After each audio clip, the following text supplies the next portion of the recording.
पारा पार पार हुआ। कैंडिडेट को देख के टिकट देंगे, मुझे टिकट मिलेगी।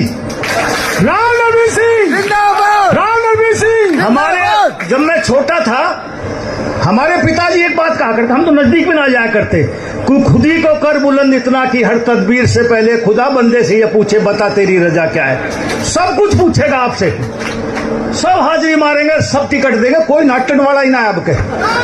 हाँ जिंदाबाद जिंदाबाद।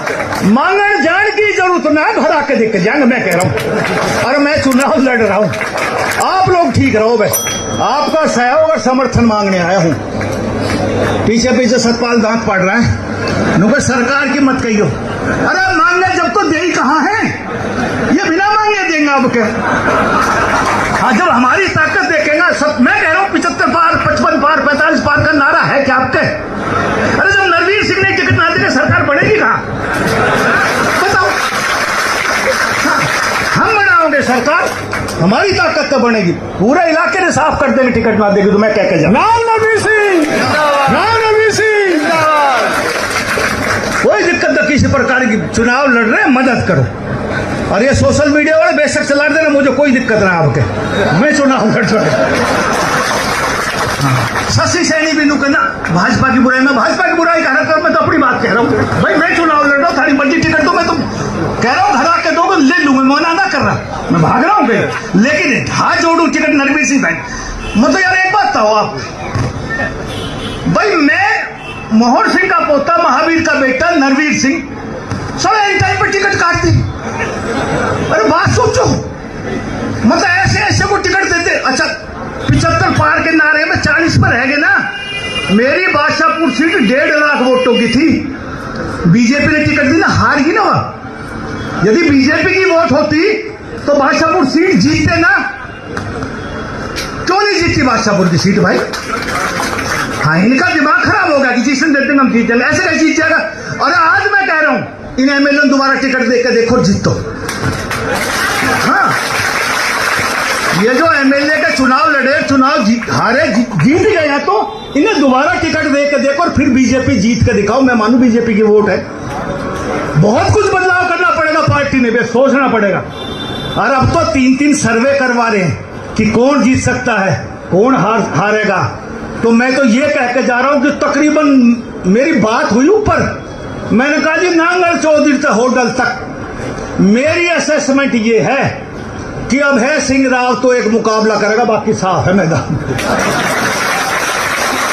अहिरवाल की नहीं, मैं नांगल चौधरी से होटल तक कह रहा हूं। कैंडिडेट बदलोगे, बीजेपी के पक्ष में लोग हैं, लेकिन यही कैंडिडेट रहे तो 11 बजे सुबह हार जाने, जीतते हैं ना इन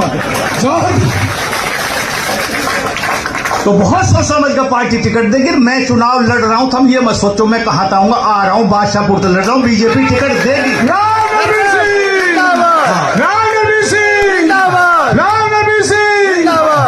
कोई आसमान तक ना टपके, हमारे में जो कैंडिडेट बने। काफी चर्चा होती है राव नरवीर सिंह के इस अंदाज के इलाके में, और आज मैंने आपको ये क्यों सुनाया, क्यों दिखाया ये वीडियो, वो भी मैं आपको बताऊंगा। क्योंकि राव नरवीर ने ये स्वीकार किया है कि उनको 1% भी नहीं लगता था कि 2024 में बीजेपी सत्ता में आएगी हरियाणा में, और उनका ये अंदाज सब कुछ बयां करता है। क्योंकि राव नरवीर ने सीधा संदेश देते हुए कर दिया था हर हाल में चुनाव लड़ने का ऐलान, और आज सरकार बनने में उन्होंने किसको श्रेय दिया ये भी मैं आपको बताऊंगा। दोस्तों नमस्कार, मैं आपका यार जतिन पत्रकार।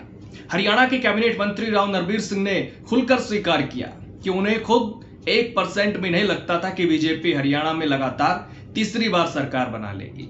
लेकिन इस बयान के साथ उन्होंने सीएम नायब सैनी की राजनीतिक शैली और चेहरे को जीत का बड़ा फैक्टर बताया। तो राव नरवीर ने जो कहा उसमें सिर्फ तारीफ नहीं, बल्कि जो उस समय माहौल था वो सत्ता विरोधी था, ये भी उन्होंने माना।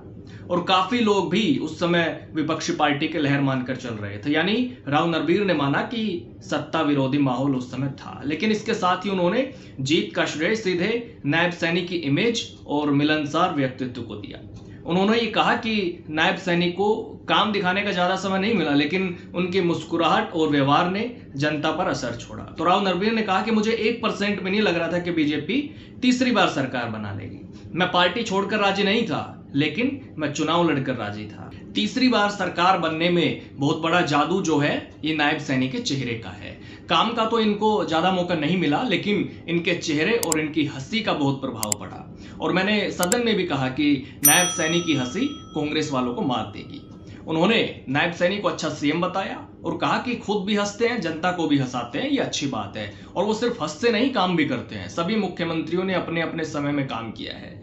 काम ज्यादा कर पाए हैं कोई या कोई कम कर पाए हैं, इसकी कोई उम्र नहीं है। दरअसल राव नरबीर का नाम बीजेपी के प्रभावशाली नेताओं में माना जाता है, लेकिन 2019 में मंत्री रहने के बावजूद टिकट कटना उनके राजनीतिक करियर के लिए एक बड़ा झटका था और ये उनके जीवन का पहला चुनाव था जो उन्होंने नहीं लड़ा। इसी वजह से 2024 के चुनावी समय में उन्होंने पहले ही हर हाल में चुनाव लड़ने का ऐलान कर दिया था। तो राजनीतिक गलियारों में कई तरह की चर्चाएं भी शुरू हो गई। ये भी कहा गया कि अगर बीजेपी टिकट नहीं देती है तो वो दूसरी राह भी चुन सकते हैं। उस समय उनकी कांग्रेस से चुनाव लड़ने की भी चर्चाएं चली और वो पारंपरिक भाषण की बजाय सीधे और बेबाक शैली में दिखाई दिए, जिससे ये मैसेज दिया गया कि वो अपने राजनीतिक अस्तित्व को लेकर पूरी तरह से सक्रिय हैं और किसी भी स्थिति में चुनावी मैदान से बाहर नहीं रहना चाहेंगे।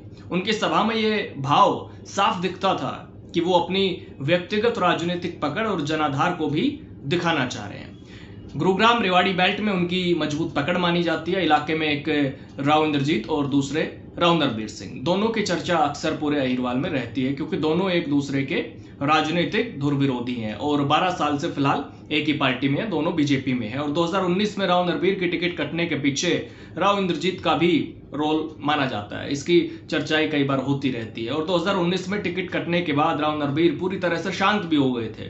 3-4 साल तक वो एक्टिव पॉलिटिक्स से दूर हो गए, लेकिन 2024 का चुनाव करीब आया तो राव नरबीर ने एक बार फिर अपनी सक्रियता बढ़ा दी। उसके बाद उन्होंने चुनाव लड़ने का भी ऐलान कर दिया और जो अभी शुरुआत में मैंने वीडियो आपको दिखाया उसमें ये सब बयां हो रहा है। और इसी भाषण के बाद उनकी मुलाकात भी हुई केंद्रीय गृह मंत्री अमित शाह से दिल्ली में और फिर उनका टिकट भी फाइनल हो गया। तो राव नरबीर ने अब एक इंटरव्यू में ये कहा है कि उनको 1% भी नहीं लग रहा था कि बीजेपी 2024 में सत्ता में आएगी। दूसरा, उन्होंने नायब सैनी के चेहरे को श्रेय दिया, यानी अब अपने बयान के जरिए 2 संदेश एक साथ उन्होंने दिए। पहला, बीजेपी की जीत आसान नहीं थी। दूसरा, पार्टी नेतृत्व ने सही समय पर सही चेहरे को आगे किया। तो आज राव नरबीर मंत्री है और वो जब जब चुनाव जीते हैं तब तब मंत्री भी बने हैं हरियाणा में। हालांकि राव नरबीर के बयान पर आप अगर कुछ कहना चाहें, अपनी राय अगर आप देना चाहें तो जरूर दे सकते हैं। कमेंट बॉक्स के दरवाजे हमेशा की तरह आज भी आपके लिए खुले हुए हैं। नमस्कार।